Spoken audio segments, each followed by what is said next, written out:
times when I want to duplicate something in Figma. It could be a text, could be a set of words, could be a picture, and I want to duplicate it. But I'm not going to do this like you might approach it in a program such as Microsoft Word or PowerPoint, in which you would do a copy paste. Instead, I'm going to duplicate. So, first of all, I'm going to have my object selected. And if I am on an Apple product, a Mac, I would then click Command D. So Command D, and I'm going to hold these down at the same time.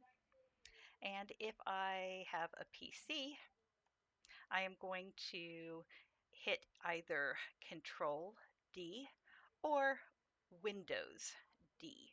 Depends what kind of keyboard you have, which one I would click on.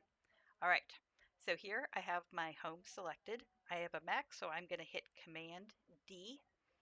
And now I'm going to pull this out because I have a duplicated one. Now I have these kind of set up in a line, and you can see Figma has these red lines that help me to place it.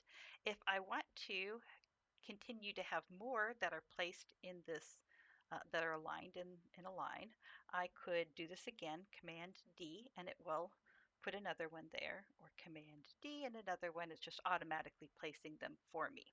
However, if I went back to this first one and said Command D, I would have to pull that one out because I'm not following the logic of how it was setting up these other ones.